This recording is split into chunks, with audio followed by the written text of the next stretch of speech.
洛克王国降临现实，全世界被迫开启国运精灵对战，胜负绑定国家命运。所有人对这个游戏都一无所知，但我对这个游戏了如指掌。目前龙国已连败9场，如果再输1场，就会迎来彻底的清算。双方阵容抽取结果确定公布后，龙国陷入了彻底的绝望，只因对手是连赢11场的樱花国，且拥有一只种族值高达900的王牌精灵圣剑 X， 号称暴打一切低等精灵。这时冰冷的系统机械音响彻全球，国运洛克王国世界启动。接着龙国4人小队便同步降临洛克王国世界。你立即低头清点随身全部物资，发现有1个补光球、3个高级球和10个咕噜球。就在这时，队友王涛走到你的面前，你这个小炮灰也配用补光球吗？10项点，只要立马献给本少爷。出去之后，我就会立刻打给你100万。你直接闪身避开，朝着远处走去，同时脑海中快速思索适配战术。樱花国肯定是给圣剑 X 无脑碟增益，那应该怎样操作才能获得胜利呢？想到这里，你果断传送前往王国城堡。只因王国监狱是第5系核心精灵，奇奇和奇奇后的刷新点位，奇奇腾挪的特性搭配奇奇后的渗透天赋，可完美针对圣剑 X 的慢速短板。可你抵达后，场内并没有任何奇奇的高阶形态，甚至普通进化体都没有。但你没有纠结，还是将唯一的补光球丢在奇奇头顶。就算低等精灵又何妨，哥给你玩出花来。与此同时，各个国家的观众也都在观看直播。一个龙国观众忽然指着屏幕：“等等，你们看那个人在干什么？他捉的怎么是地系精灵？所周知机械属性克制地属性，这不会是奸细来浪费我龙国国运的吧？”教练组组长王刚更是气得直拍桌子。我们专家组研究表明，水火属性的精灵能够有效克制圣剑 X。三木为什么不听命令？这家伙到底是谁招进来的？立刻给我查！而樱花国观众却直接疯狂嘲笑：这一次龙国完蛋了，不如臣服我们樱花国吧！垃圾龙国人只配被我们樱花国吊打。与此同时，你终于捕获了自己需要的精灵：奇奇、波波罗、奔波鼠、海豹战士、矿金虫、化精灵。你眼前一晃，便回到了精灵对战竞技场之中，耳边立马传来了王涛的嘲讽声：“小炮灰，你捉到了什么精灵？该不会连6只精灵都抓不到吧？我可是捉到了音速犬，很有机会能够一招秒杀圣剑 X。”就在这时，王刚怒气冲冲地跑了过来：“三木，你在搞什么？你已经打乱了我们教练组的安排，到时候龙国小队输了就是你导致的。王涛，你先上去吧。”王涛先是一愣，随后大喜起来：“好，爹，我一定会为龙国取得胜利的。”洛克王国世界神之擂台第8赛区第12名额预选赛开始，王涛带着音速犬上场了。樱花国的选手是上一任神之擂台的冠军冈本雄大。为了狗皇陛下，去把圣剑 X！ 只见圣剑 X 庞大的身躯加上超标的种族值，看起来就压迫感十足。可王涛却是十分的激动，毕竟音速犬的特性是直接获得100%的误攻，再加上火系克制机械系，或许能够直接秒掉圣剑 X。稳了，音速犬火云车直接撞死他。可令人没想到的是，冈本雄大并没有让圣剑 X 硬吃，反而直接开启首领化，随后立刻换宠上场。只见翠顶夫人迅捷触发了一个天鹅盾，只用了2能耗就减免了50%伤害的疯抢，一发火云车不痛不痒。冈本雄大脸上露出一丝邪笑，而王涛的心却是咯噔了一下。樱花国这又是从哪里找来的超标精灵？一定是作弊，火系是不能用了。想到这，王涛掏出了水性精灵，既然你换，那我也换，去把咔咔壳使用水炮。此时翠顶夫人的防御技能正在冷却状态，所以这一发水炮直接硬吃了下来。见状，王涛哈哈大笑起来，他可是足足打了樱花国90滴血，而水炮每次都能让技能能耗永久减1，只要打到第5发就能实现0能耗释放，到时候他就成为龙国的救世主了。见此情形，王刚也是十分的满意，我王家也要出麒麟子了。三木，你多学学王涛，你没看见就连冠军都不敢让圣剑骑士战场？王涛一开始就把樱花国逼退了吗？可小矮子冈本雄大却哈哈大笑，真当他只会无脑圣剑骑士？他可是专门研究过翠顶夫人精灵特性是洁癖，离场后自己增益和减益会被更换入场的精灵继承。想到这里，冈本雄大大喊道：“翠顶夫人，力量增幅！”直到第4发力量增幅时，翠顶夫人也仍有1/3的血量，可冈本雄大没有任何犹豫，直接切换圣剑骑士上场。4次力量增幅的强化便直接转移到了圣剑骑士的身上。冈本雄大继续大喊：“啮和传递！”该技能放置1和3号位可额外获得60%误攻增幅。尽管圣剑 X 只能够使用第1个技能位，但首领化之后便能够解锁第3个技能位，搭配1号啮和传递、2号主轴、3号轴承支撑、4号齿轮扭矩的完美技能布局，速度高达300多点，直接将咔咔可给秒杀了。可王涛却没有感受到压力，仍然傻乎乎的扔出了音速犬。但圣剑 X 的齿轮扭矩造成的误伤，在每回合位置发生变化时，本技能威力永久加20能耗-3威力80，伴随着齿轮扭矩的技能打出，音速犬还没有出招就直接被秒。王涛只能眼睁睁的看着自己所有的精灵被那圣剑骑士一招秒杀。不可能，凭什么圣剑骑士要比我的音速犬速度还快？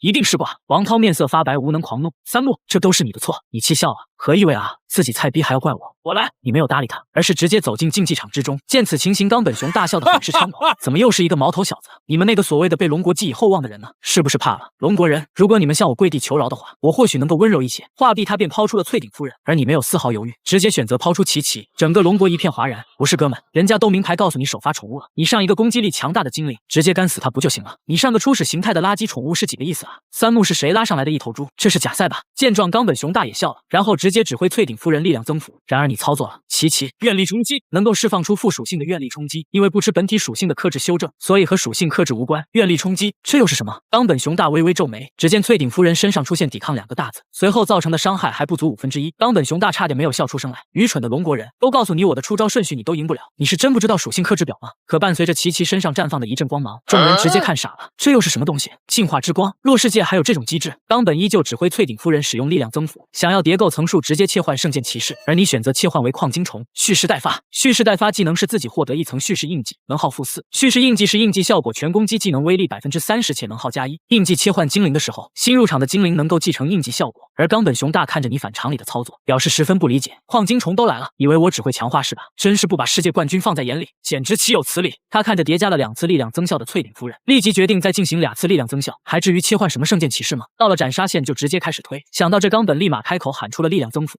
就在这时，他脚下却突然升起一阵地刺，直接打断了淬鼎夫人的强化。原来是你刚刚释放的矿金虫地刺技能。冈本十分震惊，那你竟然打断了我的强化！该死的龙国人！淬鼎夫人，水炮！而你依旧不紧不慢，避雷，防御技能减伤90%。虽然一发水炮克制，但成功预防也没有掉多少滴血。冈本雄大的脸色彻底变了，你竟然看穿了我！该死！想必你也用不了第2次防御。可就当冈本雄大想要再次释放水炮时，就有些尴尬住了，因为此时他的能量只剩下3点，尽管释放水炮减少了1点能耗，却仍需要4点能量才能再次释放。冈本的脸色越发难看，不管了，反正你打不死我，你就只能等死。淬鼎夫人，巨能！你立即大喊矿金虫地刺。淬鼎夫人的巨能被打断，冈本的脸彻底黑了，竟然还敢打断我的技能，想凭借这种手段阻止我？不可能，你也没能量了，看你这次还怎么打断我！淬鼎夫人，巨能！矿金鹏，巨能！淬鼎夫人，水炮，矿金鹏，避雷。此时你的心里已经乐开了花，这么多次的细技能，不就是白白为你的奇奇后增加特性吗？龙国人，我的水炮能耗越来越低，我就不信你能一直防。巨能，巨能，水炮，地刺，巨能，避雷。冈本的脸色突变，这不科学，凭什么你的防御性技能还可以释放？你这是作弊！而你面色不屑，你再看看壁垒的介绍呢，只要应对成功，就减少防御技能的冷却。闻言，冈本陷入了沉思。理论上，只要一直成功应对攻击，就能一直释放，但能量终归是有用完的时候。但他的水炮释放5次之后，就已经能够无消耗释放。想到这，冈本大喊道：“吃我2层力量增效无能耗的水炮吧！”这次矿金虫因为没有能量使用壁垒，被一发水刃直接秒杀，身体彻底化为无数光点，重新回到咕噜球之中。矿金虫战败，樱花国观众响起了惊呼，还以为有什么操作呢，结果还是被直接秒了。还得是冈本君，冈本君天下无敌。而你再次掏出了精灵奔波术，继续壁垒，6次壁垒，挡下5次水炮。你嘴角上扬，爽叠，还能有比这更爽的叠层吗？去吧，萧波罗，去吧，化间陈铁手。见到你将一个个不知名的路边精灵释放出来，冈本也不敢让淬鼎夫人继续战场，果断选择了切换圣剑骑士上场。看着自己圣剑骑士身上挂着2层力量强化进行的务工增幅后，冈本雄大嘴角微扬，圣剑骑士啮和传递。然而很快冈本雄大就笑不出来了，只见你大喊一声化间陈铁手，回旋踢，造成误伤。若敌方本回合更换精灵，本次技能威力翻倍，威力80能耗-3，再加上蓄势印记无属性克制，以及对方叠的2次力量增效，化间陈铁手的特性触发提升了攻击力。而号称洛世界之中种族值最高的圣剑骑士，刚刚出场就被一招秒杀，场下瞬间一片哗然，众人纷纷不可置信的看着比赛场，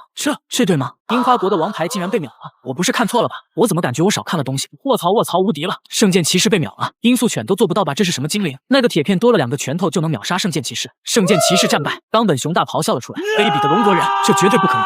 裁判，我要验牌，可惜牌没有问题，这就是化间陈铁兽的特性。樱花国愁云惨淡，纷纷怒喷龙国人卑鄙开挂，反而龙国人这边纷纷不可置信，前任冠军狙击龙国的王牌选手就这么轻而易举的被秒了，我就知道跟我一样长得跟彭于晏似的家伙是个人才，有前途。三木，我要给你生猴子！反转实在是太大了，虽然众人并不清楚到底是为什么，但没有什么比秒杀来的更加直观。冈本雄大此刻双目赤红，气喘如牛。龙国人不要得意，你不过是打败了我一个精灵，像这样的精灵我还有5个，看你怎么挡！八嘎！随即冈本雄大果断选择召唤出了他的另外一只精灵迷迷香怪。见到这只精灵登场，沉寂的樱花国再次爆发了支持冈本雄大的呼声。卑鄙的龙国人只是运气好罢了，可运气不可能一直眷顾着一个龙国人，龙国人只配给我们樱花国人舔脚底跪地求饶！杀！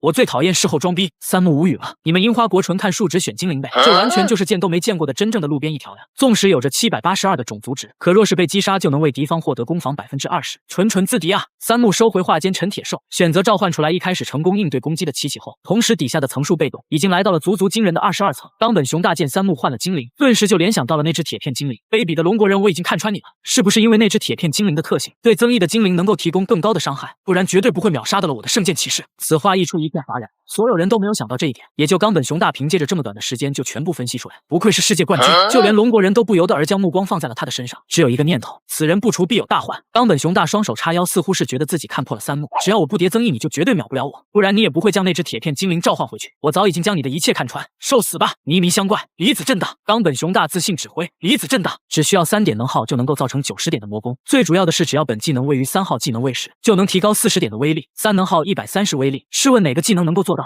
最重要的是，我的机械属性是克制你的，侥幸赢了我就不知道天高地厚的龙国人，我这就将你打回现实。刚刚还兴奋的龙国人突然间被这条消息所惊醒，因为这时他们才想起来，自家这个长相帅气的小伙子是头猪，连最基本的属性克制都不懂。不是，本来我们就要赢了，你干嘛还要把化奸陈铁兽换下去啊？别换，继续秒杀不就行了？你们说这是不是教练组发现的强力的精灵，就是为了打败樱花国的？可为什么交给一个不会玩的人的手里？是啊，还不如我上去的让我指挥化奸陈铁兽，我不但能够将他秒杀，还能串队串回去。教练组到底都是干什么吃的？与此同时，备战席之中，古冰清和张家豪的目光纷纷看向王刚，就连自闭的王涛都不由自主看向自家的叔叔。无他，这可是直接秒杀前任冠军的圣剑骑士的精灵啊！就这么交给了三木，为什么不告诉他们呢？他们想不明白。王刚双手背在身后，并没有回答，反而是站在最前面，只留给他们一个深奥的背景，实则内心已经开始骂娘了。这个三木到底在干什么？有这么强大的精灵，为什么不告诉他？但凡若是上到教练组和专家组经过严格的指导，一定能够大幅度增加获胜的几率。该死的，这个不服从指挥的家伙真是太过分了，必须参他一本。洛克王国降临现实，全世界被迫开启国运精灵对战，胜负绑定国家命运。所有人对这个游戏都一无所知，但我对这个游戏了如指掌。而冈本雄大却忽然咆哮一声：“迷迷相怪，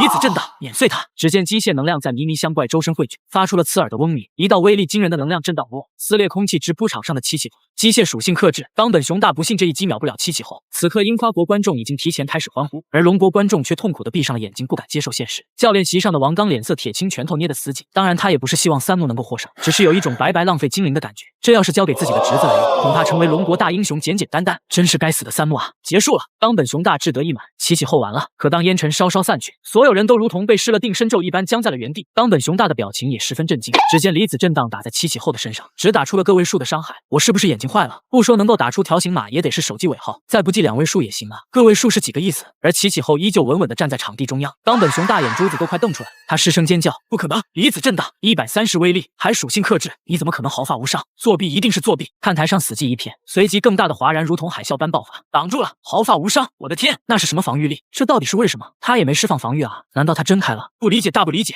三木笑了，不理解就对了。我前面挨打不就是为了这22层特性吗？该轮到我推对了。22层是那22层背，你们看，这才有人反应过来，在齐起后的脚下就挂了类似印记的层数，上面写着惊人的22。我天，每层5%攻防，22层就是，这是多少？谁 TM 算一下？终于有人反应过来，把个数字被喊出来。龙国观众席上绝望瞬间被难以置信的狂喜取代，随即是排山倒海般的欢呼。卧槽槽槽，翻了几倍还多，这他妈是什么怪物属性？牧神我错了，我刚才骂的大声了，我给你磕头。齐起后推对，牧神推了他，怪不得能够逆属性抗住一发克制伤害，显然这也是齐起后的特性。樱花国解说则面如死灰，这不符合常理，这精灵这被动闻所未闻，而你却淡淡的开口，齐起后该我们了。隐袭100威力的基础技能，冈本雄大刚想施效，可下一秒他脸上的血色就退得一干二净。只见齐起后优雅抬手，然后一拳，只有一声沉闷到令人心悸的扑哧声，迷迷相怪那引以为傲的坚硬机械外壳，在接触到棋子的瞬间就寸寸碎裂湮灭，化作漫天光点消散。迷迷相怪战败，秒杀，又是毫无悬念的秒杀，全场再次陷入一片死寂。龙国人的欢呼卡在了喉咙里，只剩下粗重的喘息和瞪大的眼。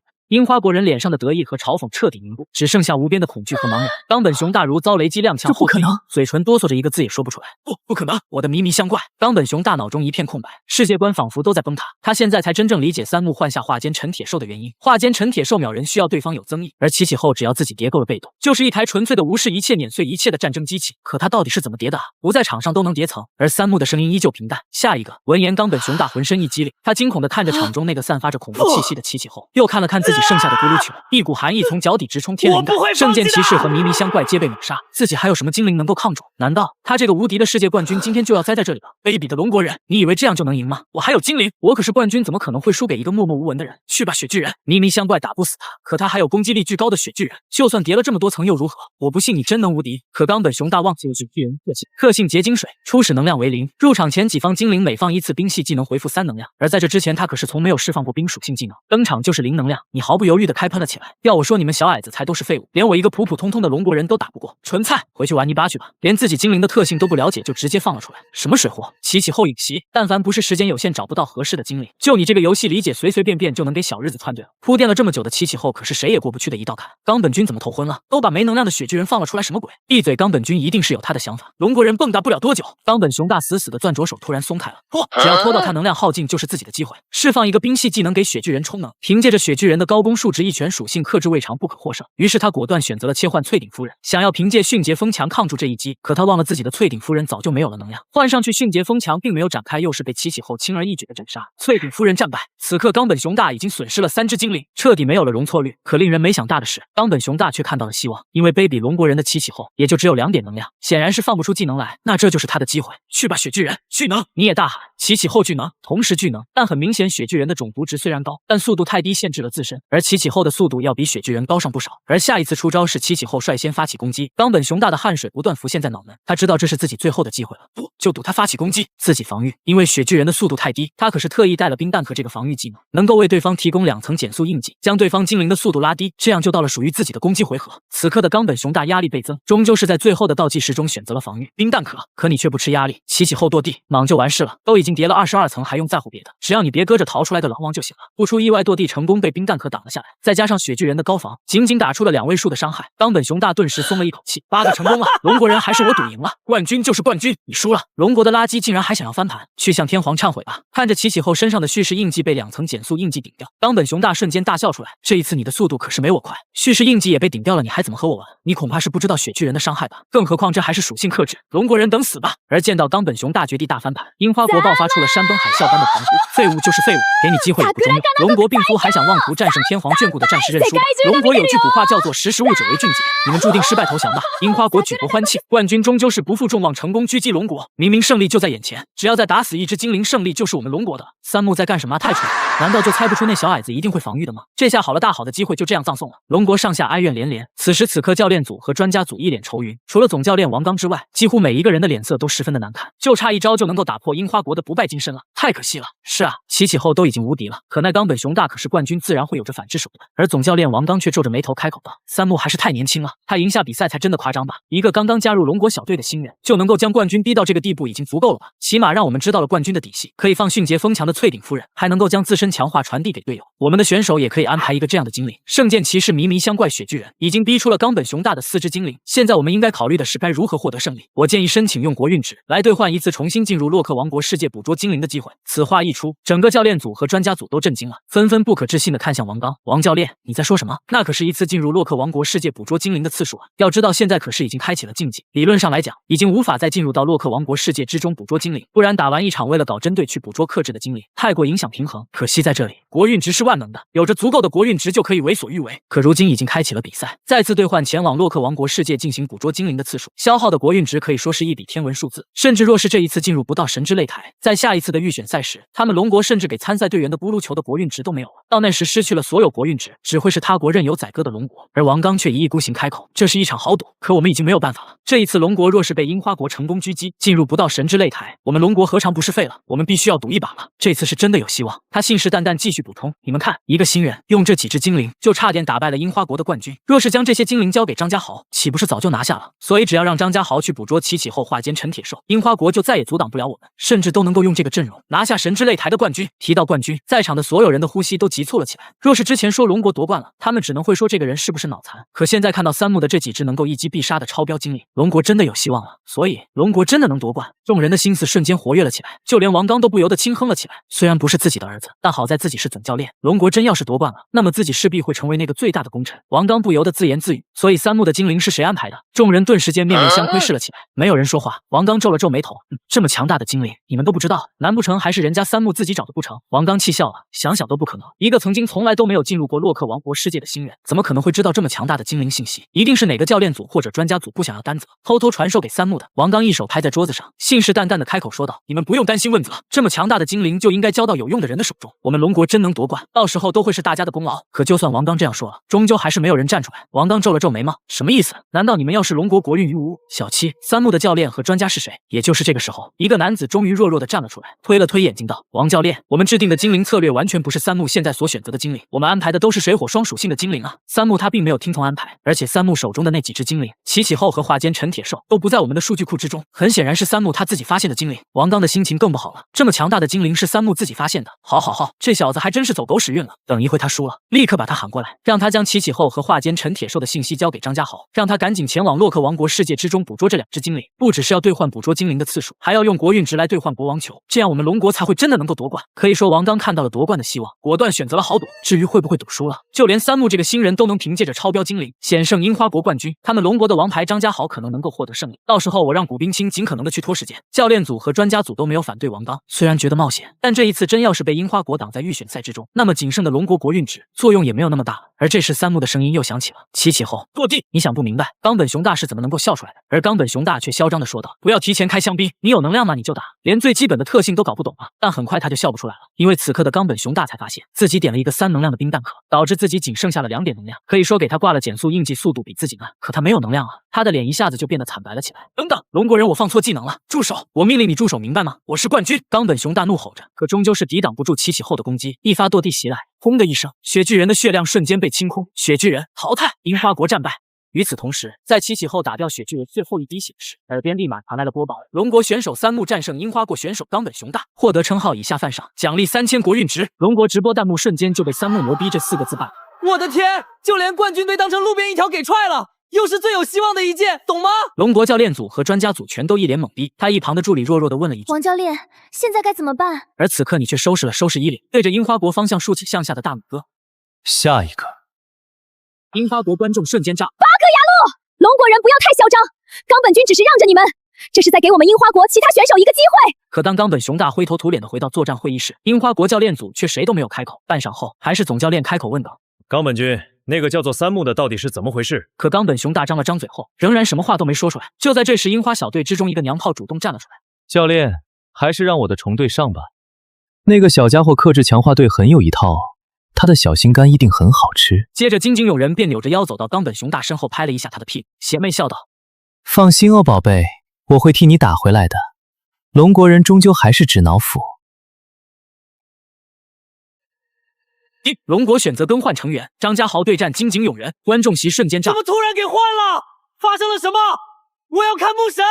而场下你感觉十分莫名其妙，不过也还好，毕竟是盖板的第5队对战一个不知道底细的选手，你也没有什么把握。可你以为等来的是休息，但教练组竟直接通知你将精灵交出来，你一脸懵逼，想不清楚这群家伙是不是脑残了，让我把精灵交出去，那我为什么？而王刚却装模作样的拍着你的肩膀，语重心长的说道：三木，你将精灵交给张家豪，到时候龙国冠官你也是功臣啊。一旁的张家豪也一脸火热的看着你：三木，我可是龙国小队的王牌选手，虽然这样对你不公平，但我肯定会补偿你的。你看着如此虚伪之人，只回给他2个字：傻逼。闻言，张家豪脸上的笑容顿时就凝固了，而王涛早已忍不住怨恨，跑过来对着你厉声呵斥：三木，这是教练组一致的命令，你这样的蝼蚁没有资格与教练讨价还价。随即他便直接剥夺了你的精灵，递给了张家豪。你顿时气笑了。好，那我希望你们能够一直赢下来，你们别后悔。随即你便骂骂咧咧的夺门而出。很快专家组便进行这是本次行动的战术部署，决定将三木和张家豪负责侦查，华坚陈铁手主攻。你站在天台上，小队中的古冰清悄悄地走了过来。你不去参赛，怎么跑来找我了？古冰清靠在栏杆旁，并没有回答，反而是问道：如果一会儿张家豪输了，你会出场吗？你的精灵是什么？古冰清淡淡的：火神。那就够了，既然你不去打，一会儿就交给我吧。片刻之后，被整个龙国寄予厚望的张家豪缓缓走上了擂台之中。可金井有人压根没把这事搁心上，他指尖轻轻撩了下鬓角，语气娇滴滴的，还带着一股子傲气。不过是你们龙国走了狗屎运，才勉强赢下比赛了啦。接下来你们可不会再有这种好运气喽。金井勇人扭了扭身子，眉眼一挺，便走上了赛场。他大喊道：冲队才是最屌的，就决定是你了，去吧，石沉短容。张家豪同样也是常规出战，去吧，乌拉塔。樱花国这家伙竟然还在玩重队，我们赢定了！火队可是重队最严厉的父亲。张家豪差点没有笑出声来。重队，他好像都多余将华坚陈铁兽和琪琪拉进自己的队伍之中，可惜了。那我也来次推队吧。乌拉塔，火焰切割，笑吧，我终将会重塑重队荣光，石沉短容。第4次。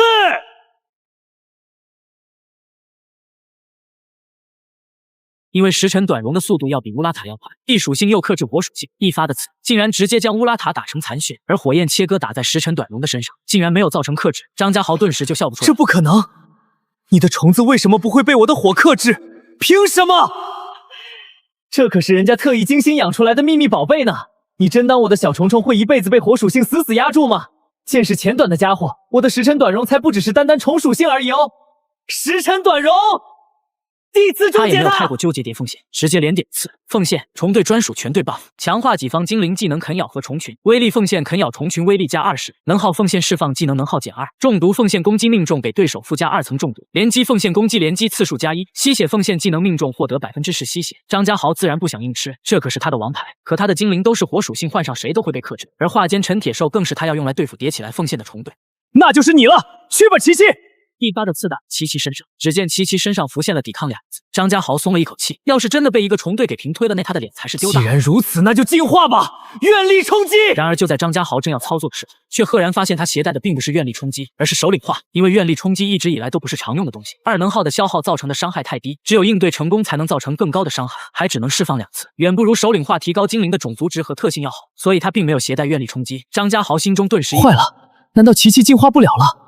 应对应对，只有攻击技能应对成功后才能变身迟起后，可琪琪的技能之中并没有能够进行攻击应对的技能，唯一一个还是愿力冲击，我却没有带。该死，垃圾精灵误我，那就耗吧！琪琪影袭，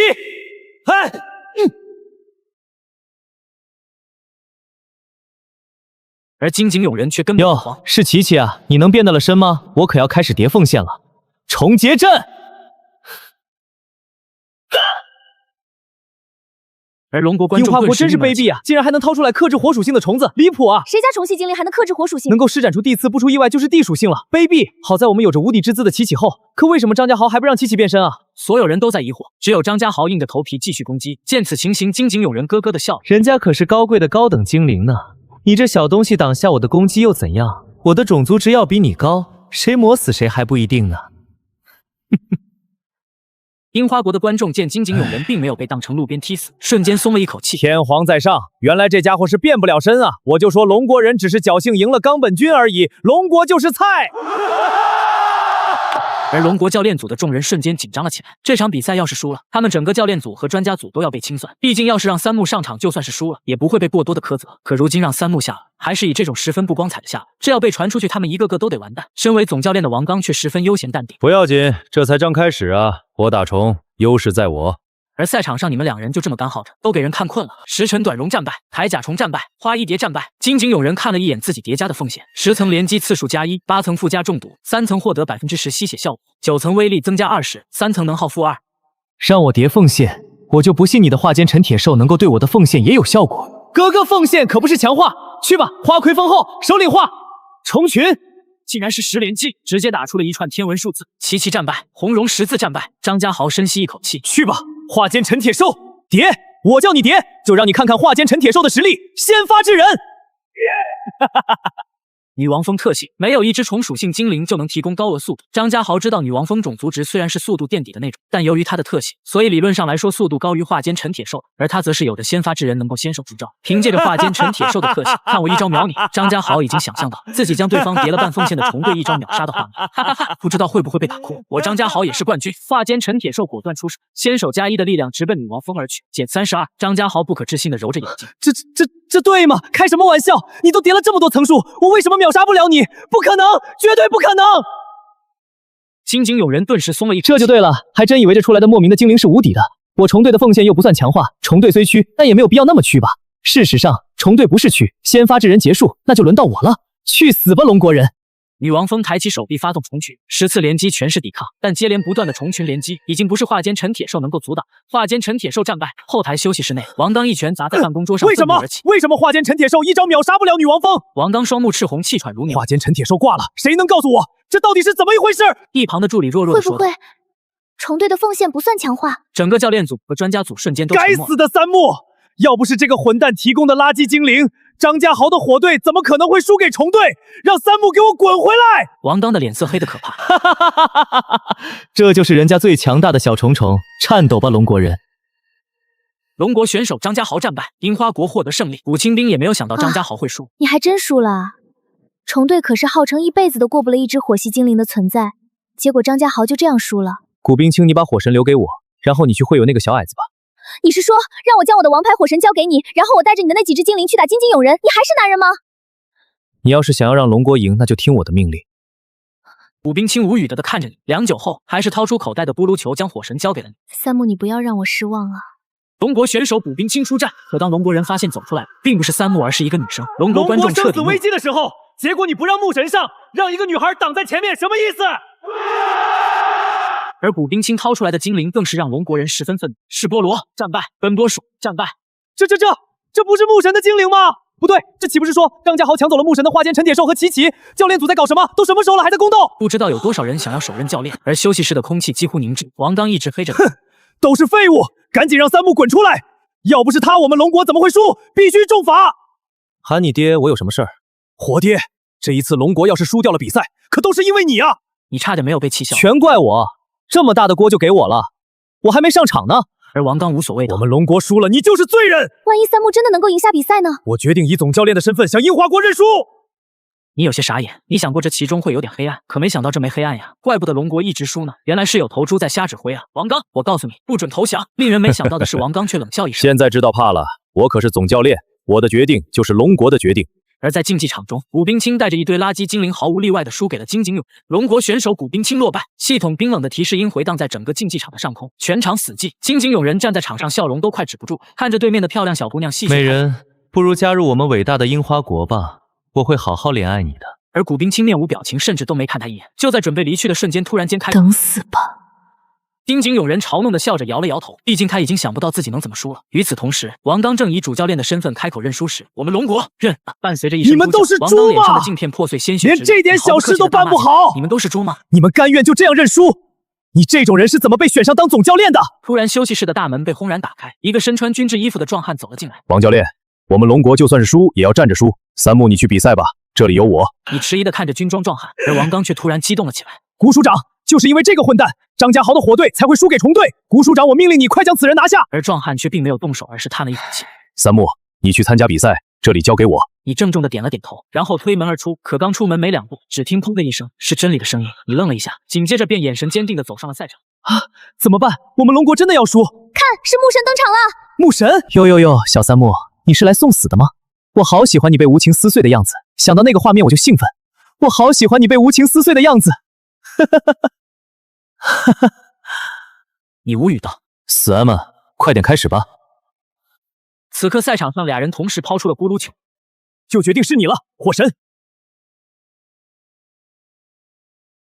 时辰短容，出来吧！哦吼吼，被我堵到了，果然是火系精灵，准备被我吃掉了吗？金井勇人十分自信，因为他断定三木绝不可能让火神战场，这是他克制虫队的王牌。火神是不会携带防御性技能，所以根本吃不了2发地刺。就决定是你了，花一蝶。玩虫队就是要大打博弈，他已经能够想象到三木切换克制时辰短容的精灵，却发现自己也切了精灵而露绝望的表情。想到这里，他便咯咯咯的大笑起来。可没想到的是，不对，你在干嘛？伴随着一片火光喷溢，火神的模样瞬间发生了改变，竟然是首领化。火神竟然进化成为烈火战神，花一蝶被烈火战神的一发吹直接打成了半残。更扎眼的是，烈火战神使用吹火之后，通过特性的爆 A 直接获得双攻30%的加成。金井勇人瞬间就绷不住了，你凭什么敢吹火的？我的时辰短容可是能够释放风墙的。果不其然，金井勇人再次切换时辰短，烈火战神的吹火瞬间被挡在了时辰短容的迅速风墙上。该死的！勇人局到底在干什么？为什么不直接地刺切换精灵干什么？可能勇人军是怕对方切换精灵吧。金井勇人对着观众息怒喷道：“你们懂什么？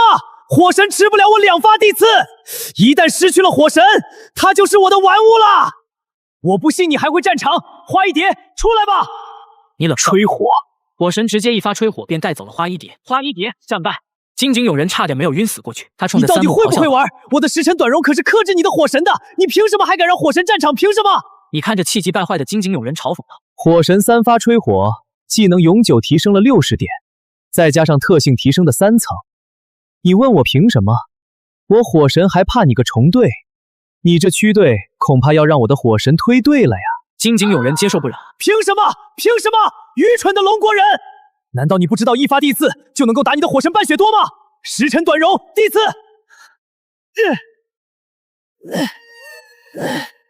烈火战神火金车。只见双目赤红的金井勇还没有见到自己的时辰短容释放地刺，烈火战神就蜷缩一团，化为一道烈焰，直接朝向时辰短容撞来。时辰短容战败，系统冰冷的提示音回荡在竞技场的上空，所有人都惊呆了。斩杀！整个世界不由得为之一片死寂，几乎所有人的目光全都集中在那头充斥着火焰的烈火战神身上。金井勇人彻底绷不住，凭什么？我弟刺你一下就一半血，凭什么？接下来没有任何疑问。火神开始推队了，只是叠了2层的奉献的女王对火神完全没有任何伤害。樱花国更是直接就炸，废物啊！向天皇谢罪吧！你明明能够无脑的刺的，为什么要切换精灵？金井勇人呆呆的看着自己的精灵被吹火吹死，金井勇人如风如魔。不，我不可能输！你火神凭什么敢战场的？凭什么？可最后一发吹火彻底打碎了金井勇人的梦想。樱花国选手金井勇人战败，金井勇人几乎差点没有窒息过去。一只火神灭队，三木做到了，他已经能够想象自己回到樱花国被活人撕碎的场面。卑鄙的龙国人，火神根本就不是这样玩的！你凭什么一直吹火？金井勇人再也接受不了，竟直接朝着你冲来。只不过这时火神并没有随着系统的判定胜利而消失，反而是横亘在竞技场之中。火神挡在你的身前，眼神藐视的看着一切，随即更是抬起双拳，直想要冲过来同归于尽的金井勇。金井勇人发该死的这个火神竟然还不收回去！金井勇人怒气直冲头皮，一把扯碎自己的衣服，头也不回的跑走了。胜利了，神推队。樱花国果断拍下了暂停，而你则什么低等精灵冒出来了？鲁冰清早就在路口等着你了，见你走来，柔声开口：“三木，你心可真大。万一金井有人开局直接地刺，那么火神没了，你该如何对付叠凤线的重队？”小意思，没难度呀。剩下的队伍真的还能赢下樱花国的另外2位吗？走一步看一步吧。你有些无奈，指尖却不自觉地碰到了他身侧的手背。三木，我为你兑换了一次到洛世界捕捉精灵的次数，你有信心能够赢下他们2个吗？教练组和专家甲已经为你设计了一套阵容，并且会提供国王球。你想都没想接过了图纸，看到是琪琪、华坚陈铁兽、獠牙猪、是波罗、罗隐、顾客冷眼，你瞬间陷入了沉默。是何意味啊？这跟我之前的阵容有什么区别？真不怕被对面一只精灵单防啊？吴署长皱了皱眉，这个体系有问题吗？我小学4年级都设计不出这个阵容，你问问屏幕对面的观众，全是第5性。就算有双虎性也没必要啊！你揉了揉脑袋，只觉得十分的离谱。三木，你少瞧不起人了！这是我们专门为你设计的精灵，只要能够叠起来，起后的强化，推队不是问题。那如果我输了，那么责任会是你们的吗？我有自己的打算，输了我一人承担。随即你转身离开，前往洛克王国传送阵，开启传送前往叽叽喳喳台地。你走了几步，来到一处高台，只见几只蹦蹦跳跳的小独角兽朝你跑了过来。妥妥的版本之子，就决定是你了。独角兽，你一个国王球扔了过去，竟然是专注性格加速度减物防，好像还不错。加速度已经算是极品了，只要不是减魔功就已经够用。然后只需要将小赌注萨的等级提升，进化成为白金毒之咒。技能搭配折射、追打、气泡、回旋。折射造成魔伤，携带其他系别技能会给本技能带来不同效果。4能耗75威力。追打导成魔伤，1连击应对状态，本技能变为3连击，3能耗75威力，魔法伤害3能耗100威力，回旋风暴对敌方造成魔法伤害3能耗100威力。这样搭配技能，在白金竹树柱首领化后，能够直接3个随机技能，轮椅大成。独角兽风滚木虫是菠萝琵琶鸟，再把海豹战士加进去防一手。至于最后一个位置，如果说白金毒触这是轮椅的话，那么 PVP 最高的山只需要看3回合广告就能够完美复活。古龙。这下子吓哭樱花国应该不成问题，很快你就带着尝尝轮椅的滋味吧。下一仗比赛即将开启，请2国选手登场。你顶着万众瞩目的期待，坦然地走到竞技场之中，而樱花国选手高田翔太正攥着手机，屏幕上循环播放着偶像小美的海报。高田翔太的脸蛋涨得通红，手指不停给小美发送应援私信，而他的教练在一旁反复叮嘱战术，他却半句都没听进去。只要我打赢三木拿下这场胜利，小美一定会多看我一眼，说不定还会愿意和我线下见面。在教练的不断叮嘱下，高田翔太深吸了一口气，终究是登场了。肥大的运动服紧绷地箍在身上，而运动服身上的小妹图案依然被撑得变了形。龙国人，我不会让你继续笑的。接着俩人便同时掏出了国王球。怎么还是圣剑？樱花国疯了！快看三木的精灵是什么？怎么会是毒之臭？龙国完蛋了！毒昌又是什么？种族值只有595点，足足比圣剑低300多点，更不用说圣剑还能首领化。高田翔太在见到三木召唤出来的白金独角兽后，他顿时松了一口气，肥厚的手掌拍了拍肚皮。龙国人，你真是太小看我了！只要自己用圣剑骑士打穿三木，偶变小美绝对能刷到自己的高光对局，到时候他就能名正言顺给小美送礼物，小美一定会爱上我的。想到这里，高田翔太就激动的浑身肥肉发颤。连脸上的油脂都亮了几分。于是祥太没有任何犹豫，直接启动了首领环圣剑骑士。